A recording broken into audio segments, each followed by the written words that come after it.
Welcome to English Baba channel class 9th का जो topic है डिस्क्रिप्टिव पैराग्राफ आज हम ये करेंगे। और आपको स्टार्ट करने से पहले ही बता दूं ये 5 मार्क्स का आता है। जो टिप्स और ट्रिक्स मैं आपको इस वीडियो में देने वाला हूं अगर आपने वो पूरी यूज की आपको 5 आउट ऑफ 5 मार्क्स मिल जाएंगे। तो सबसे पहले क्वेश्चन समझो, क्वेश्चन किस तरह से आता है।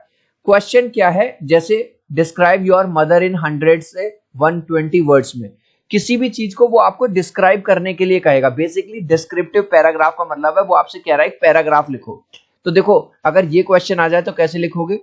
तो आपने एक पैराग्राफ लिख दिया, जैसे my mother's name is dash, कोई भी नाम डाल दो जो भी आपकी मम्मी का नाम है। शी इज 46 ईयर्स ओल्ड, वो 46 ईयर्स की हैं। शी इज थिन, मेरी मम्मी पतली, मैंने पतला लिख दिया। तुम जैसा भी लिखना चाहो।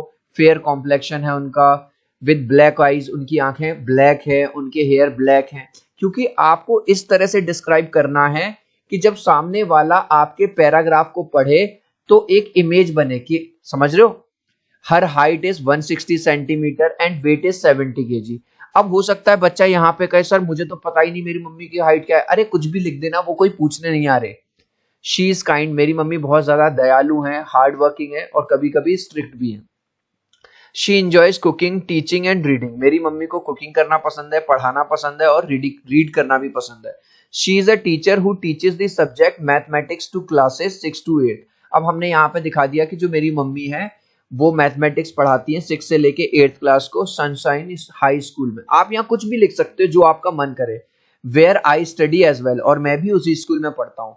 माई mother likes helping her students, मेरी मम्मी अपने स्टूडेंट्स की बहुत हेल्प करती हैं। For me she is the best mother, और मेरे लिए वो सबसे अच्छी माँ है। तो इस तरह से अगर आप पैराग्राफ की फॉर्म में लिखोगे आपको फुल मार्क्स मिल जाएंगे। एक दूसरा तरीका बताऊं उससे पहले यार वीडियो को एक लाइक जरूर कर देना, क्योंकि आपके एक लाइक से और सब्सक्राइब से बहुत मोटिवेशन मिलता है। ठीक है, मैं 3 तक काउंट करूंगा चिल्ड्रन, प्लीज वीडियो को लाइक कर दो। 1 2 3। आई होप चिल्ड्रन आपने वीडियो को लाइक कर दिया है, चैनल को सब्सक्राइब कर दिया है। अब आप देखो इस तरह से भी आ सकता है। You attended the annual function held at your sisters school, आप गए थे अपनी बहन के स्कूल में, वहां पे आपने जो एनुअल फंक्शन होता है वो अटेंड किया। आपको वो पूरा इवेंट बताना है वो कैसा रहा। तो यानी कि पास्ट की बात पूछ रहा है। जब पास्ट की बात पूछ रहा है तो आप पूरा जो पैराग्राफ लिखोगे वो भी पास्ट में लिखोगे। तो कैसे लिखेंगे। ऑन 16 दिसंबर, आप कोई सी भी डेट डाल देना। I attended the annual function held at my sisters school, मैंने मेरी बहन के स्कूल में जो एनुअल फंक्शन हुआ था वो अटेंड किया था।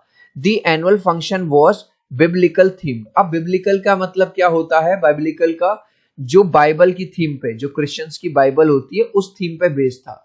Class 6 to 11th were involve in the event, तो इवेंट में किस किस क्लास के बच्चे थे। क्लास 6 से लेके क्लास 11th के बच्चे थे। I attended the event with my parents, मैंने अपने मम्मी पापा के साथ उस इवेंट को अटेंड किया। The event took place in the school auditorium at 4 PM, और जो इवेंट है कहाँ पे हुआ था, स्कूल का जो ऑडिटोरियम है उसमें हुआ था 4 बजे शाम को। The event started with a speech from the principal and the choir's performance. Usually आपने देखा होगा कोई भी स्कूल में प्रोग्राम शुरू होता है सबसे पहले प्रिंसिपल मैम आती हैं और स्पीच देती हैं, है ना। और क्वायर्स परफॉर्मेंस मतलब गणेश वंदना वगैरह होती है। क्वायर्स होता है musical group. Then came the various plays, फिर उसके बाद बहुत सारे प्ले हुए, डांस परफॉर्मेंस हुई, म्यूजिकल्स परफॉर्मेंस हुई। None of us had read the Bible before, ना मैंने ना मेरे मम्मी पापा ने कभी बाइबल तो नहीं पढ़ी थी आज से पहले उससे पहले। But the narration was crystal clear, लेकिन जिस तरह से वहां नरेट किया जा रहा था माइक पे वो बहुत ज्यादा क्रिस्टल क्लियर था। Which enabled us to understand most of the context behind the plays and music, जिसकी वजह से हमें समझ में आ रहा था कि जो भी प्ले वहां पे हो रहे थे, जो भी म्यूजिकल परफॉर्मेंस हो रही थी वो सब हमें समझ में आ रही थी, क्योंकि प्ले के साथ साथ उसका नरेशन भी हो रहा था। My sister acted as a saint, और मेरी सिस्टर ने भी पार्टिसिपेट किया था, वो एक सेंट। सेंट कौन होते हैं, साधु महात्मा। The function was fun and we learn a lot about the Bible, function में बहुत ज्यादा हमें मजा आया और हमने बहुत कुछ सीखने को मिला उस दिन बाइबल के बारे में। तो देखो चिल्ड्रन ये वाला जो है ये हमने पूरा पास्ट में लिखा है। ठीक है, तो जो भी टॉपिक आ जाए आपको छोड़ के नहीं आना है, आपको कुछ ना कुछ उसमें 100 से 120 वर्ड्स के अंदर लिख देना है। अब इस लास्ट क्वेश्चन का आंसर आप मुझे दे दोगे कमेंट सेक्शन में। Which city are you from, कौन से सिटी से आप इंडिया या इंडिया के बाहर से आप देख रहे हो, मुझे कमेंट में जरूर बताना। देखूंगा कितने बच्चे मुझे इसका आंसर कमेंट सेक्शन में देंगे। सो आई होप मेरा ये छोटा सा वीडियो आपको बहुत अच्छा लगा होगा। प्लीज वीडियो को लाइक कर देना, चैनल को सब्सक्राइब कर देना। अब हम मिलते हैं अगले वीडियो में। Bye bye.